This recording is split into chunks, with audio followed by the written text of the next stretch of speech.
আসসালামু আলাইকুম everyone, আরকিরিয়াস YouTube channel থেকে আপনাদের সবাইকে স্বাগতম। তো বন্ধুরা, আজকে একটি নতুন ভিডিও নিয়ে হাজির হয়েছি। আজকে মূলত আলোচনা করব বাংলাদেশ পল্লী উন্নয়ন বোর্ডে আপনার প্রায় 469 পদে একটি বিশাল সার্কুলার প্রকাশিত হয়েছে। তো মূলত আজকের এই ভিডিওতে আপনার এই সার্কুলারটি দেখাবো এবং কোন পদে কতগুলো লোক নেবে, কারা কারা আবেদন করতে পারবেন, কবে থেকে আবেদন শুরু, কবে আবেদন শেষ, বিস্তারিত আলোচনা করব। আর কোন পদের জন্য কি যোগ্যতা লাগবে, তো সমস্ত ভিডিও এই ভিডিওতে আলোচনা করব। তো বন্ধুরা, ভিডিওটি বিস্তারিত আলোচনা শুরু করার আগে আপনি যদি আমার চ্যানেলে নতুন হয়ে থাকেন, চ্যানেলটা অবশ্যই সাবস্ক্রাইব করে রাখবেন যাতে পরবর্তী ভিডিও আপনি খুব সহজে পেতে পারেন। তো দেখুন যে বাংলাদেশ পল্লী উন্নয়ন বোর্ড এখানে কারণ বাজার ঢাকায়, এখানে আপনার বেশ কয়েকটি পদে সার্কুলার, প্রায় 469টি পদ রয়েছে। তো মূলত আমি যদি নিচ থেকে আসি, দেখি কোন পদে কোনগুলো কতগুলো লোক নেবে। দেখুন একদম 18 নম্বর আছে অফিস সহায়ক পদ। এটা হচ্ছে আপনারা জানেন যে 20তম গ্রেড। এখানে আপনার শিক্ষাগত যোগ্যতা হচ্ছে 8ম শ্রেণী পাস। আপনার 8ম শ্রেণীর পাস থাকলে আপনি এখানে আবেদন করতে পারবেন। তবে এখানে কিন্তু সবাই আবেদন করতে পারবে না। দেখুন এখানে কারা কারা আবেদন করতে পারবে, কারা আবেদন করতে পারবে না। দেখুন এখানে দিয়ে আছে আপনার এই যে কয়েকটি এসের নাম দেওয়া আছে, এর আবেদন করতে পারবে না।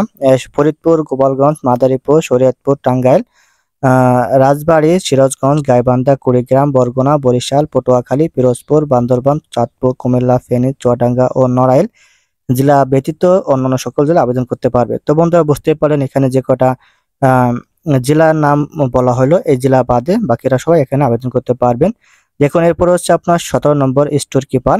স্টোর কিপার দেখুন পদ সংখ্যা একটি, এখানে আপনার সে একই ফরিদপুর জেলা ব্যতীত সকল জেলা আবেদন করতে পারবেন। এরপর হচ্ছে আপনার আহ প্রুফ রিডার, এখানে 16তম গ্রেড। এখানে আপনার পদ সংখ্যা একটি, এখানে আপনার আবেদন সকল জেলা প্রার্থী আবেদন করতে পারবেন, এখানে কোনো নেই। এরপরে 15 নম্বর হচ্ছে আপনার ডাটা এন্ট্রি অপারেটর। এই ডাটা এন্ট্রি অপারেটর 16তম গ্রেড। এখানে আপনার পদ সংখ্যা আছে 3টি। আর এখানেও সকল জেলা আবেদন করতে পারবে। কোনো শিক্ষিত বোর্ড হতে উচ্চ মাধ্যমিক সার্টিফিকেট সমান পরীক্ষা উত্তীর্ণ হতে হবে এবং আপনার কম্পিউটারে বাংলা 20 শব্দ, ইংরেজিতে 20 শব্দের গতি সংশ্লিষ্ট বিষয় স্ট্যান্ডার্ড অ্যাটিটিউড টেস্টে উত্তীর্ণ হতে হবে। এরপর হচ্ছে আপনার 16তম গ্রেড আর একটি চাকরি, অফিস সহকারী কাম কম্পিউটার অপারেটর। এখানে আপনার পদ সংখ্যা হচ্ছে 30টি। এখানে আপনার এসএসসি পাস হলে আপনি এখানে আবেদন করতে পারবেন এবং আপনার কম্পিউটার টাইপিং অনেকটা যোগ্যতা থাকতে হবে। এখানে আপনার প্রতি মিনিটে যথাক্রমে 30 ও 25, মানে হচ্ছে বাংলায় ইংরেজিতে 30 শব্দ এবং বাংলায় 25 শব্দ থাকতে পারে। এখানে যারা আবেদন করতে পারবেন, দেখুন এখানে আপনারা আবেদন করতে পারবেন মূলত এই যে এখানে যে করা দেওয়া আছে এরাই এখানে আবেদন করতে পারবেন।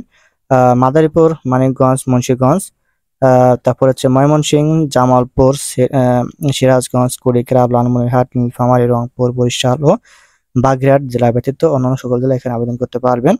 এরপরে আপনার আরেকটা পদ আছে, সেটা হচ্ছে আপনার অপারেটিং অপোসেট অপোসেট প্রিন্টিং অপারেটর। এখানে পদ সংখ্যা আপনার 15তম গ্রেডে। এখানে পদ সংখ্যা একটি, সকল জেলা আবেদন করতে পারবেন। এরপর হচ্ছে আপনার ড্রাফটসম্যান 15তম গ্রেড, পদ সংখ্যা একটি। এখানে আপনার সিরাজগঞ্জ জেলা ব্যতীত সকল জেলা আবেদন করতে পারবেন। এরপর হচ্ছে আপনার প্রশিক্ষক 15তম গ্রেড।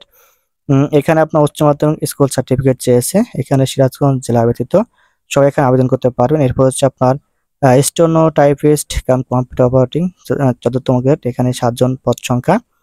এখন দেখুন এখানে সবাই আবেদন করতে পারবে না। গাজীপুর, গোপালগঞ্জ, বগুড়া, সিরাজগঞ্জ, চাঁদপুর ও নোয়াখালী জেলা ব্যতীত সকল জেলা এখানে আবেদন করতে পারবেন। এরপর হচ্ছে আপনার ক্যাশিয়ার 13তম গ্রেড। এখানে পদ সংখ্যা 2টি, দ্বিতীয় শ্রেণীর বিভাগ বিকম পাস লাগবে আর এখানে সকল জেলা প্রার্থী আবেদন করতে পারবেন। এরপর হচ্ছে আপনার যদি 8 নম্বর হিসাব সহকারে 13তম গ্রেড, দ্বিতীয় বিভাগে বিকম পাস। এরপর হচ্ছে আপনার নিরাপত্তা সহকারে 13তম গ্রেড, পদ সংখ্যা 60টি। আপনার একটু ভিডিও থেকে দেখে নিন। এরপরে হচ্ছে আপনার পরিসংখ্যান সহকারী, গবেষণা অনুসন্ধানকারী, অফিস সহকারী, উচ্চমান সহকারী, স্টেনোগ্রাফার কাম কম্পিউটার অপারেটর, সহকারী আর্টিস্ট। পরে হচ্ছে আপনার হিসাব রক্ষক গ্রেড 11তম গ্রেড। তো মূলত এই ছিল আপনাদের ভিডিও এবং আপনারা দেখুন যেখানে আপনারা কবে থেকে আবেদন করতে পারবেন, কারা কারা আবেদন করতে পারবেন এবং বয়স সীমা কত। দেখুন এখানে আপনার যে বলে দিয়েছে যে আপনার এইটুকু ভালো করে ফলো করুন, তাহলে বুঝতে পারবেন যে অনলাইনে আবেদন যখন এই যে দিয়ে দিচ্ছে, অনলাইনে আবেদন পূরণ ও ফি জমা দান শুরুর তারিখ ও সময় 15/7/2024 খ্রিস্টাব্দ সকাল 10 ঘটিকা হতে অনলাইনে আবেদন জমা দানের শেষ তারিখ 14/8/2024 8:24 বিকাল 5 ঘটিকা পর্যন্ত আপনারা এখানে আবেদন করতে পারবেন এবং আবেদন করার পর আপনার 72 ঘন্টার ভিতর আপনারা টাকা পেমেন্ট করতে হবে। তো মূলত বন্ধুরা এই ছিল ভিডিও। তো আপনারা দেখতে পাচ্ছেন কবে আবেদন শুরু, কবে আবেদন শেষ, কারা কারা আবেদন করতে পারবেন। তো সবাই